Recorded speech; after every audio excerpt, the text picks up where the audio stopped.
This video will show you the top 3 things and mistakes that people make with visualization and why it's not working. I'm going to share with you the practical tools that I've used in my life to switch this around so that it's something that's able to work for me.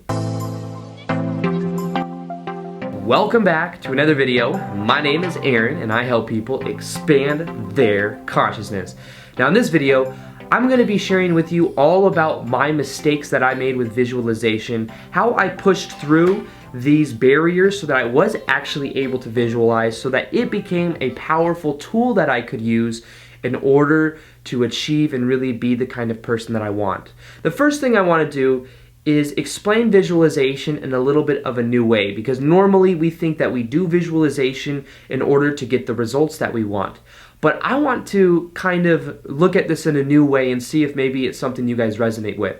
Instead of seeing visualization as the tool in order to get what we want, or as the path to get what we want, I view visualization, and I encourage you to view visualization as more of a tool to be able to feel as if you already have that which you want to experience. Now what this does is this moves the outcome and the intention from, instead of the key to be able to visualize in our mind the goals that we have, it takes the intention off of that and more so onto the feeling that we have. So we are in a way using visualization to feel the emotions of already having that what we want. And as we do that, we are wiring in new thoughts, we are wiring in new emotions, and we are allowing ourselves to really resonate with the kind of experiences that we want. Because as I say in a lot of my videos, we always get a reflection of who we are being, and part of that reflection has to do with the feelings that we are having. So this kind of flips it a little bit and allows us to first off see it in a new way, so that from this point of view we can know what the outcome really is. And the real outcome and the powerful outcome is to feel the emotion more so than have the kind of outcome that we are specifically looking at. Now, the first thing that we can do about this, and the first way we can solve it, is understanding that what we must do is let go of any beliefs we have that say that I can't visualize. Now, what this means is that most people walk around, and this was me for a long time, is I simply thought that I couldn't visualize. I thought that it was something, you had to visually be able to see it in your mind. It was something that you had to have strong imagery before. And because I defined it in that way, and I had that kind of expectation, I didn't actually experience it. So it was more so that as I was walking around and saying I can't visualize, or as I was meditating and saying I can't visualize, that became a self-fulfilling prophecy. So what I encourage you to do is to ask yourself the question, how much do I believe that I can visualize? And is it something that I have maybe these expectations for how it's supposed to happen? Do I believe it's supposed to happen in this very specific way?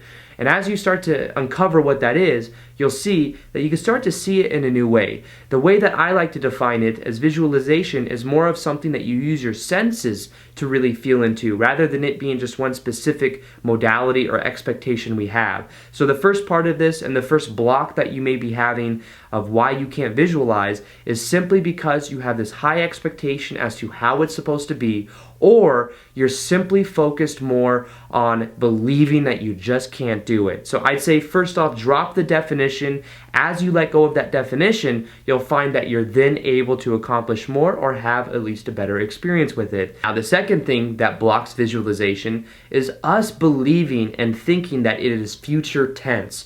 Many times if I'm visualizing something that I want to experience, I have to always bring it back to the present moment in order for it to really feel like it's something that's real and possible. Because if I sit there in my mind and I'm thinking 5, 10, 15 years down the road, and I'm thinking I would feel like this if this happened, I will. Instead, what I do is I imagine it as if it is happening now.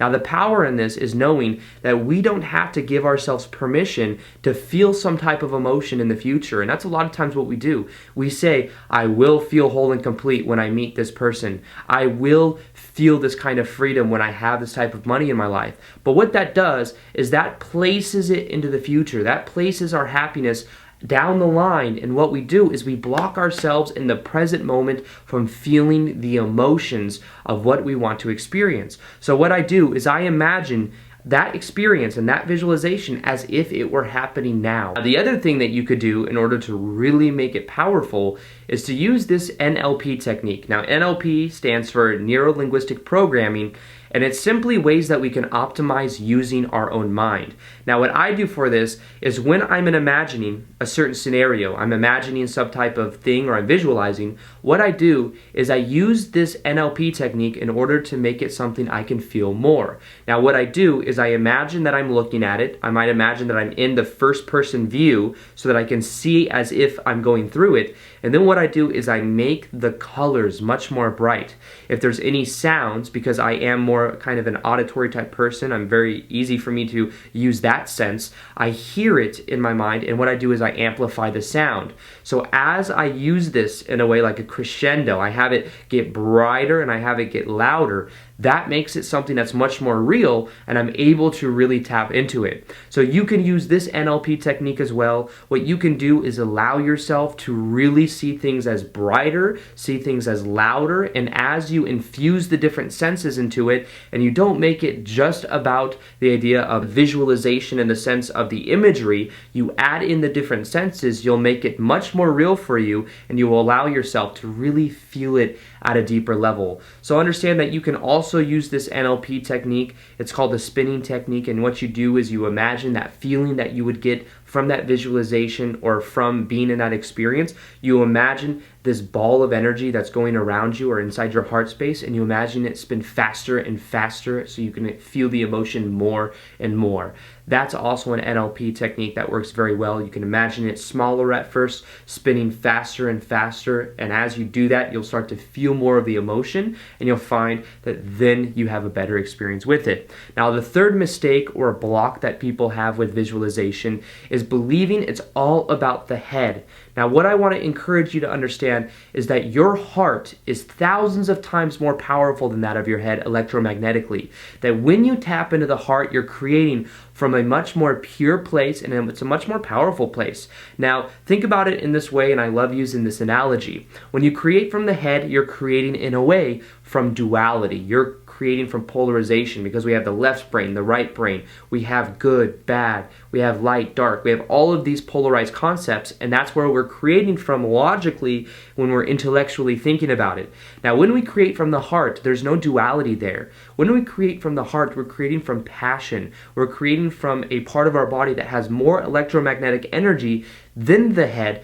And what I encourage you to do is to get more so inside of your heart when you're visualizing. Now, what this means is that what you do is you put your hands over your heart like this, you imagine and you are able to feel whatever your visualization is, and you put the awareness in feeling more so than thinking. Many people get so serious about thinking about it and they really want it to happen.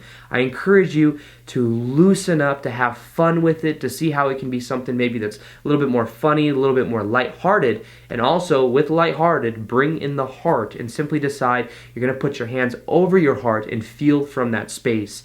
As you do that, you'll find that you really start to feel as if it is happening now, and you'll find that from that, you will start to get the results that you want. So remember, all you have to do is first off believe that you can visualize. Let go of any definition that might say, I can't do it, or it's not something that happens for me, and start to really believe that you can. Remove some type of expectation as to how it happens. Secondly, add in more color, add in more of the senses that you can use instead of just the sight and images of it. Add in the ability to hear it louder and louder, to taste it, to feel as if it is happening now. And then thirdly, all you have to do is know that the more you are able to get inside of your heart, it's something you're going to be able to feel more. There is more benefit in feeling than there is just thinking. And as you start to come at it from that point of view, you'll start to get better results. So with that being said, I hope you guys enjoyed this video. Feel free to like this video if you liked it, subscribe if you haven't already. Also, hit that little notification here next to the subscribe button so that you're able to see the daily videos that I do.